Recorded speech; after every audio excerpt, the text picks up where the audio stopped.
Hai guys, jumpa lagi bersama saya Teguh Prediansah di channel YouTube Jurnalgu. Guys, baru-baru ini, tepatnya 4 hari yang lalu, kita mendapatkan sebuah berita yang berasal dari Cilacap, yaitu di Panulisan.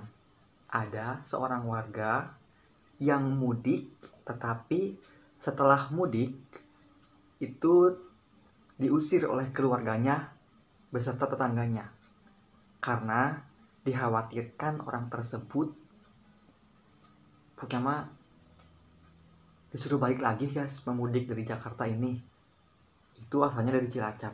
Nah guys, untuk lebih jelasnya yuk kita tonton beritanya. Yuk.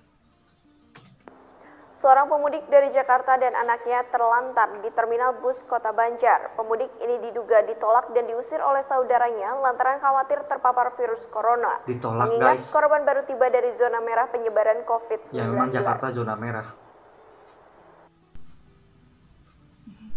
Ayu hanya bisa menangis sedih setelah menunggu lebih dari 4 jam di depan warung di terminal bus Banjar, Kota Banjar.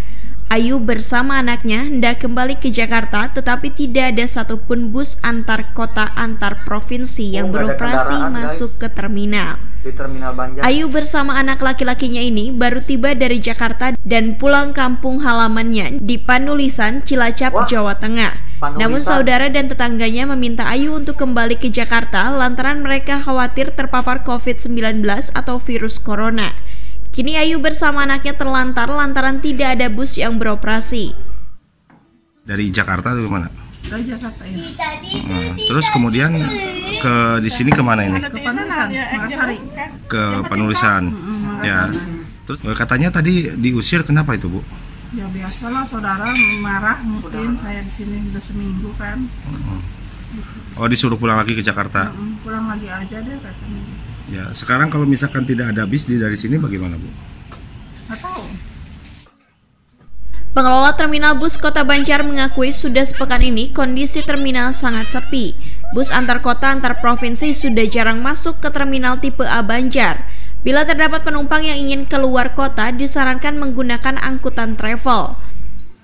Imbas dari kota-kota besar yang lain yang sudah memperlakukan sterilisasi karantina wilayah, gitu. Jadi imbasnya ke Kota Banjar. Ya. Sejak kapan mulai sepi ini, Pak? Udah berapa hari? Ini udah sekitar 1 mingguan.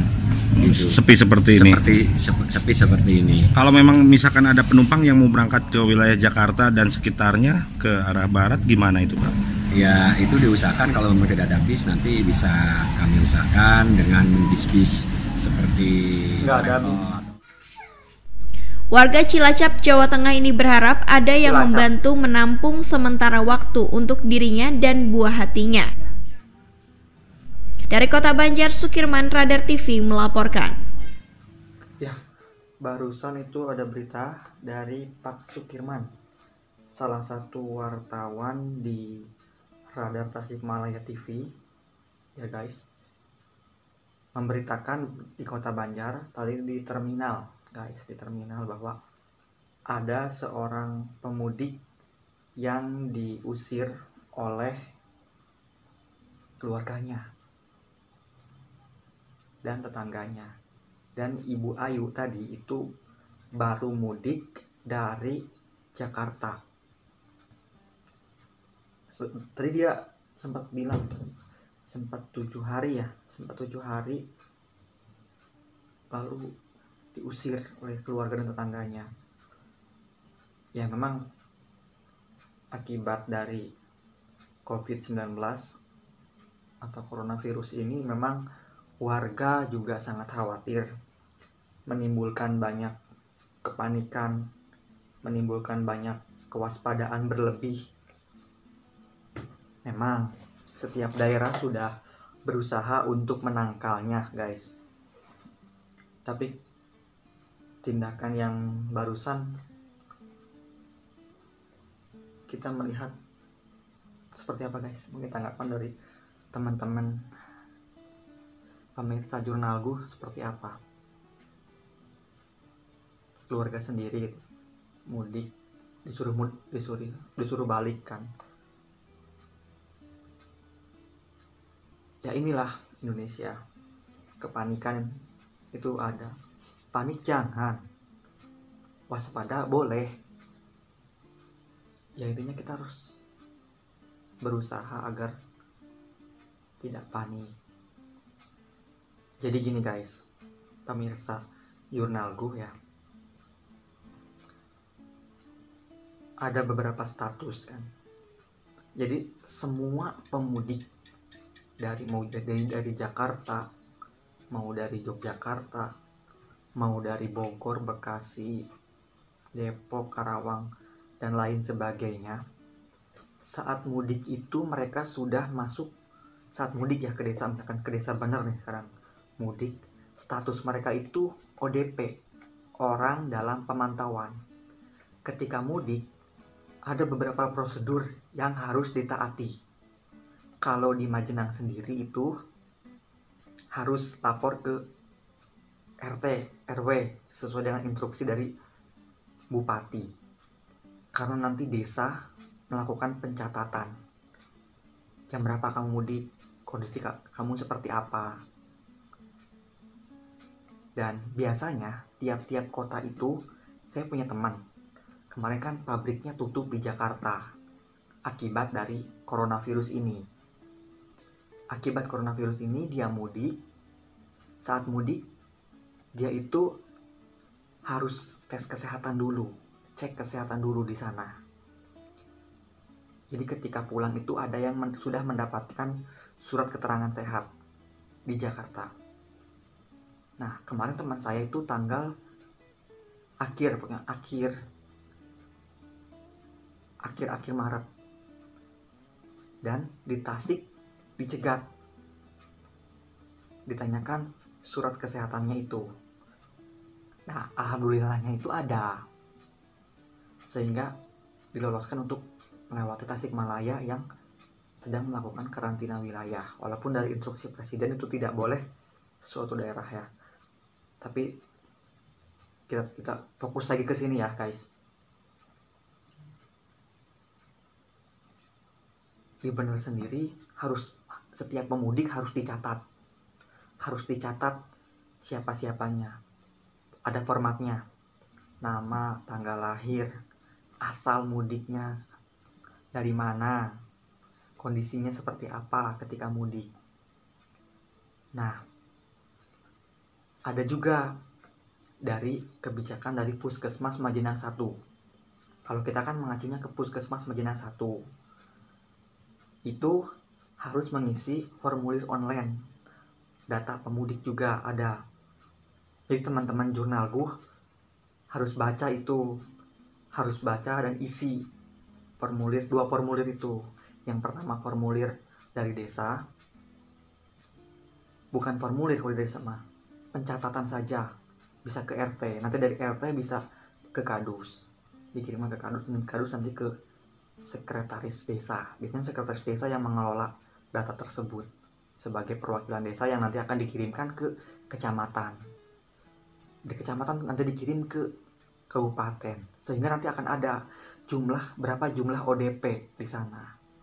ODP, orang dalam pemantauan. Nah, kalau nanti pas pulang dalam kondisi sakit, teman-teman khususnya yang di desa benar, segera periksakan ke puskesmas. Jadi puskesmas kalau kemarin itu kan buka ya posko di desa-desa juga. Kalau sekarang kan itu ganti online. Untuk apa tujuannya? Untuk meminimalisir penyebaran. Kan tidak tahu siapa yang positif, siapa yang tidak. Kalau yang positif dan negatif nanti bertemu kan berbahaya. Yang negatif saja tertular, ada yang positif. Datang ke puskesmas kalau sakit dengan gejala-gejala yang menandakan orang tersebut mengidap atau tertular atau terpapar coronavirus atau COVID-19.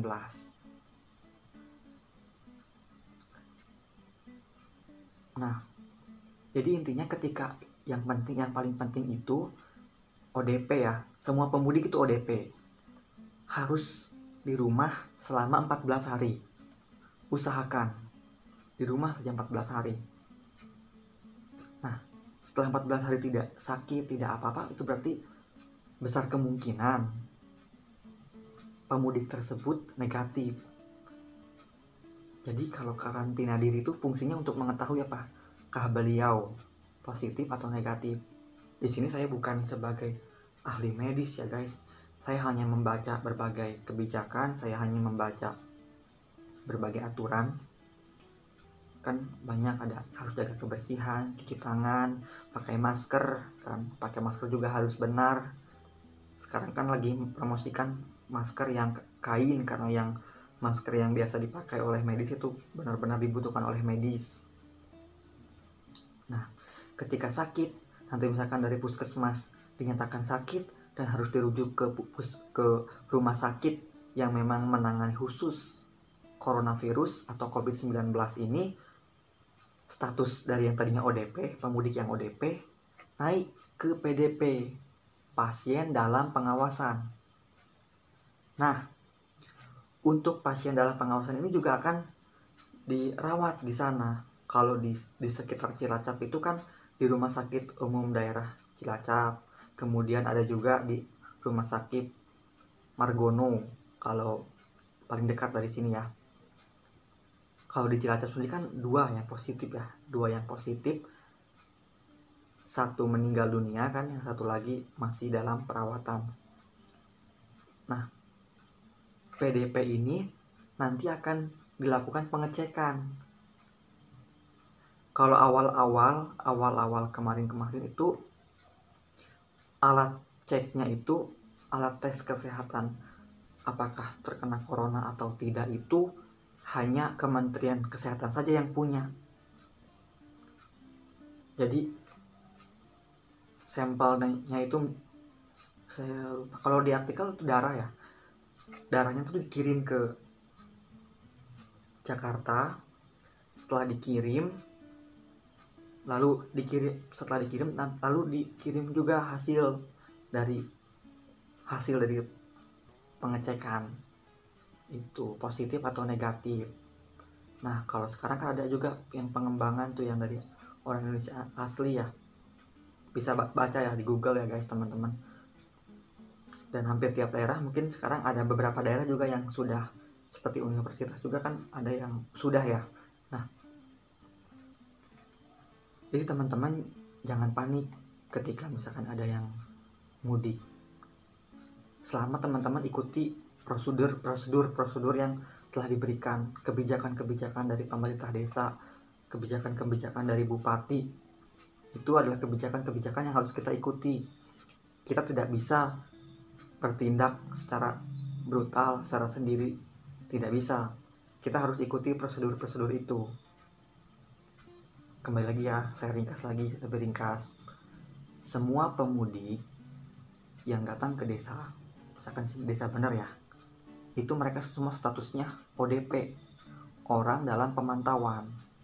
Selama mereka menjadi ODP, mereka itu harus 14 hari di rumah. Tidak boleh kemana-mana kalau bisa, kecuali kalau dalam keadaan penting, dan keadaan penting pun harus jaga jarak, karena kan memang sekarang kebijakan dari pemerintah Jokowi juga harus jaga jarak. Kemudian setelah 14 hari, misalkan selama 14 hari itu mengalami sakit, gejala-gejala lain sebagainya, segera datang ke puskesmas, karena memang puskesmas sendiri kan dianjurkan ketika misalkan dia udah mulai sakit, segera ke puskesmas. Nah, kalau di puskesmas memang dia sakit dan harus dirujuk ke rumah sakit yang menangani coronavirus, orang tersebut akan langsung statusnya naik dari yang ODP ke PDP, pasien dalam pengawasan. Nah, kalau bisa ya, ada gejala segera periksakan, jangan dinanti-nanti, karena virus ini sangat cepat penularannya. Ada yang berkata, Ada banyak dengan penyakit yang lain, banyak sekali yang mati, meninggal. Akibatnya lebih parah yang lain misalkan. Kita tidak bisa seperti itu. Kita lihat di vlognya Deddy Corbuzier, di podcastnya Deddy Corbuzier bersama Anies Baswedan. Nah, di sana dijelaskan ya secara rinci bahwasanya tidak bisa disepelekan virus ini. Yang memang yang tidak bisa disepelekan itu adalah penularannya. Nah, saya juga baca berita, berbagai portal berita, ahli matematika seluruh Indonesia pernah berkumpul, dan ada untuk puncaknya sendiri itu saya baca ya ini tanggal 16 April. Dan itu juga pasti akan menemui titik anti klimaksnya. Jadi klimaksnya itu tanggal 16 April. Ini prediksi, masih prediksi ya guys, bukan saklek, tapi ini masih prediksi. Nah, setelah itu kemungkinan akan ke anti klimaks sampai ke hilang virus ini. Kita ingat dulu flu burung juga kan, kita berapa bulan menangani flu burung ini. Bahkan negara tetangga seperti Australia itu berterima kasih kepada Indonesia. Karena apa? Jadi yang semula dari Cina ini kan, dulu flu burung juga dari Cina, itu datang ke Indonesia, ke Asia Tenggara, ke Indonesia. Nah, ketika di Indonesia itu virusnya itu memang ditangani, hilang gitu. Jadi tidak sampai ke Australia, sudah hilang lebih dulu di Indonesia. Jadi prestasi itu diharapkan bisa juga diterapkan dalam menangani virus yang cukup baru ini. Dan sudah hampir seluruh dunia mungkin ya. Walaupun ada beberapa negara seperti Myanmar, Korea Utara itu memang tidak ada ya, atau belum ada. Dan percayalah, kita akan mengakhiri, ini akan berakhir. Sekarang jangan panik. Pesan dari saya, jangan panik. Ikuti segala aturan, ikuti segala perintah atau kebijakan yang diberikan oleh pemerintah. Karena mereka juga pasti memikirkan yang terbaik untuk kita, untuk keselamatan kita, untuk generasi mendatang. Dan saya berharap kita bisa diberikan satu jalan kemudahan untuk menangani ini. Mari bersama-sama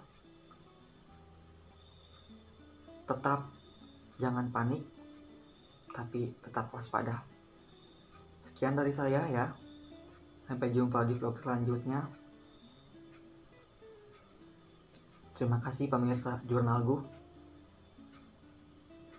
Dan sampai jumpa di vlog-vlog berikutnya. Terima kasih.